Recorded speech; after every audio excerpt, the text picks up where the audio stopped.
నమస్తే, welcome to Disha TV. ఇక national Herald కేసుపై మాత్రం ఇక ఈడీ అయితే స్పీడ్ పెంచింది. ఇక యంగ్ ఇండియాలో మాత్రం విరాళాల విషయంలో మాత్రం రేవంత్ రెడ్డి పాత్ర ఉంది, అందుకోసమే ఆయనను అయితే మాత్రం ఛార్జ్షీట్లో చేరుస్తున్నామని కూడా ఈడీ చెప్పింది. ఒకవైపు ఇదే అంశము చర్చనీయాంశం అవుతుంటే ఇటు బీఆర్ఎస్ నుండి మాత్రం బీఆర్ఎస్ వర్కింగ్ ప్రెసిడెంట్ కేటీఆర్ మాత్రం సంచలన వ్యాఖ్యలు చేశారు. ఇక కాంగ్రెస్ నుండి రేవంత్ రెడ్డిని తప్పించాలి, లేకపోతే రేవంత్ రెడ్డి సీఎంగా రాజీనామా చేయాలని కూడా ఇటు కేటీఆర్ పదే పదే ఈ అంశాన్ని కూడా ప్రస్తావన తీసుకొస్తున్నారు. ఇదే అంశంతో మాట్లాడుతూ మనతో పాటు లింగం యాదవ్ గారు ఉన్నారు, టీపీసీసీ అధికార ప్రతినిధి. యంగ్ ఇండియా విషయంలో మాత్రం నిధుల విషయంలో పార్టీ కార్యకర్తలకు నేతలకు మాత్రం దాంట్లో డబ్బులు ఇస్తే పదవులు ఇస్తానని చెప్పి ఛార్జ్షీట్లో ఈడీ పేర్కొంటుంది. ఏం చెప్తారు? యంగ్ ఇండియా అనేది ఆనాడు స్వాతంత్ర ఉద్యమ కాలంలో ఒక పత్రిక అవసరం ఉందనేది ఆనాడు స్వాతంత్ర ఉద్యమ నాయకులు, ప్రత్యేకించి కాంగ్రెస్ నాయకులు అందరూ కూడా యంగ్ ఇండియాని స్థాపించారు. దాన్ని ఇవాళ రక్షించుకోవాల్సిన అవసరం, బాధ్యత కాంగ్రెస్ పార్టీ పైన ఉందని కాంగ్రెస్ పార్టీ నాయకులు, కార్యకర్తలు స్వచ్ఛందంగా దాన్ని రక్షించుకోవడం కోసం దాంట్లో ఇస్తే దాంట్లో ఏదో జరిగిందన్నట్టు ఇవాళ బీజేపీ నాయకులు మాట్లాడుతున్నారు. ఇవాళ మనం చూస్తున్నాం 11 సంవత్సరాలుగా బీజేపీ కేంద్రంలో అధికారంలోకి వచ్చిన తర్వాత ఈడీ దాడులు, సిబిఐ, ఐటీ దాడులు ఎవరి మీద జరుగుతున్నాయండి? కాంగ్రెస్ నాయకులను వేధింపులు, ప్రతిపక్ష నాయకులను వేధింపులు చేయాలనేది తప్ప నిజంగా అందులో అవినీతి అక్రమాలే లేవు కదా. ఒక పత్రికని స్వాతంత్ర కాలంలో ప్రధాన భూమిక పోషించినటువంటి యంగ్ ఇండియా పత్రికని కాపాడుకోవాలనే ఉద్దేశంతో దానికిస్తే దాంట్లో ఏదో జరిగిందని చెప్తున్నారు. అంటే ఇదంతా కావాలని బీజేపీ నాయకులు ఈ కాంగ్రెస్ నాయకుల పైన బురద తల్లుతున్నారు. కానీ దానికి డొనేషన్లు ఇస్తే పార్టీ పదవులు ఇస్తానని కూడా దాంట్లో ఛార్జ్షీట్లో ఈడీ చెప్తుంది. ఏం చెప్తారు? సరే, అదే చెప్తున్నాండి. ఈవేళ ఈడీ, సిబిఐ, ఐటీ ఎవరి మీద దాడులు జరుగుతున్నాయి, ఎవరు ఆధ్వర్యంలో పనిచేస్తున్నాయి? ఒకనాడు స్వతంత్రంగా స్వయం ప్రతిపత్తి గల సంస్థలుగా ఉన్నటువంటి ఈడీ ఇవాళ మోడీ, అమిత్ షా చేతిలో కీలు బొమ్మలుగా అయినాయి. వాళ్ళు ఏది చెప్తే అదే రాస్తారు కదా. ఇవాళ అందుకే అంట దానికి ఇవాళ బీజేపీ నాయకులు ఈడీ పేరు మీద కాంగ్రెస్ నాయకులని ఎన్ని వేధింపులు చేసినా కూడా ఇవాళ కాంగ్రెస్ నాయకులు భయపడేది లేదు. అది ఎక్కడ కూడా అక్రమాలు జరగలేదు.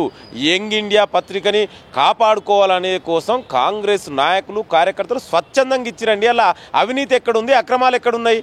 ఇవాళ వీళ్ళు ఏదో పెద్దగా ఏదో సాధించడం, ఏదో పట్టుకుని ఏమీ లేదు, అదంతా ఉట్టిదే.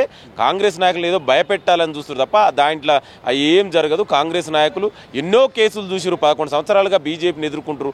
అసలు ఇది కేసే కాదు నా దృష్టిలో. ఇక బీఆర్ఎస్ వర్గాల నుండి ప్రధానంగా ఇక రేవంత్ రెడ్డి తప్పు చేశాడు, ఇక దొరికిపోయాడు, ఇక ఈడీ అయితే మాత్రం గుర్తించింది, ఛార్జ్షీట్లో కూడా చేర్చింది. ఇప్పటికైనా ఇక సీఎంగా రాజీనామా చేయాలి, ఇక దొంగ దొరికింది అన్నట్టు కూడా సోషల్ మీడియాలో కూడా ప్రధానంగా బీఆర్ఎస్ నేతలు మాట్లాడారు. సరే, అదే చెప్తున్నా. బీఆర్ఎస్ నాయకులు మాట్లాడితే ఏముందండి? ఇవాళ 10 సంవత్సరాలుగా తెలంగాణ ప్రజల సొమ్మునంతా దోచుకొని వేలాది కోట్లకు ఫామ్ హౌజులు నిర్మించుకున్నటువంటి వ్యక్తులు ఇవాళ అధికారం కోల్పోయిందని ఒక ఫ్రస్ట్రేషన్లో కేటీఆర్ ఏది పడితే అది మాట్లాడుతున్నారు. ఇవాళ ఈడీ ఏం చెప్పిందండి?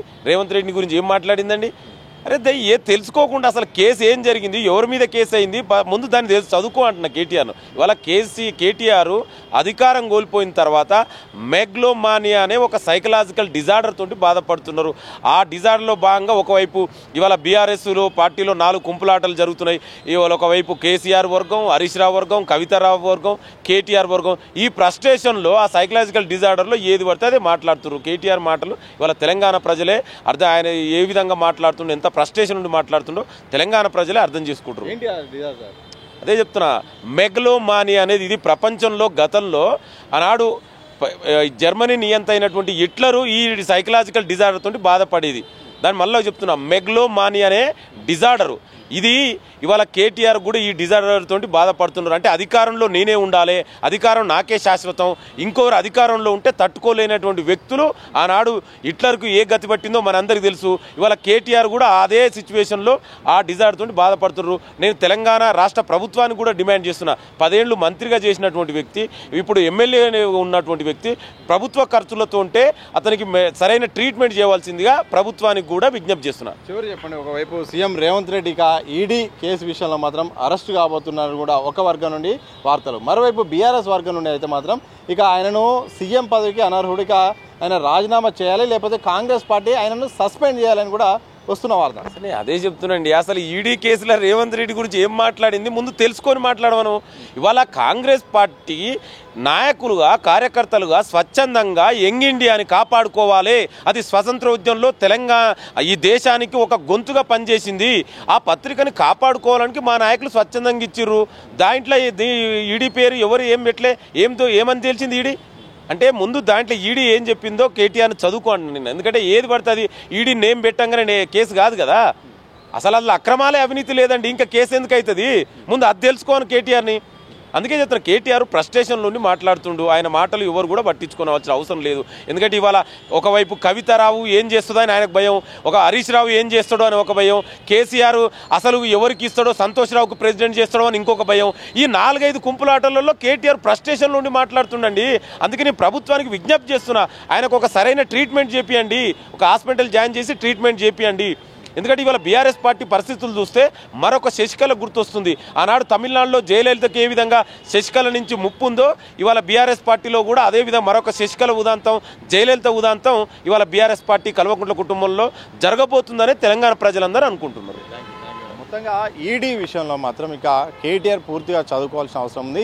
తెలిసి తెలవకుండా మాట్లాడడం సరైంది కాదు. అసలు అది యంగ్ ఇండియా అనేది కాంగ్రెస్ పార్టీ పత్రిక, దాన్ని బతికించుకోవడం కోసం పార్టీకి సంబంధించిన నేతలే దాంట్లో డొనేషన్లు పెడితే, సొంత పత్రికలో డొనేషన్లు పెడితే దాని తప్పే ఉంది. దాంట్లో ఎందుకు రాజకీయాలు చేస్తున్నారు?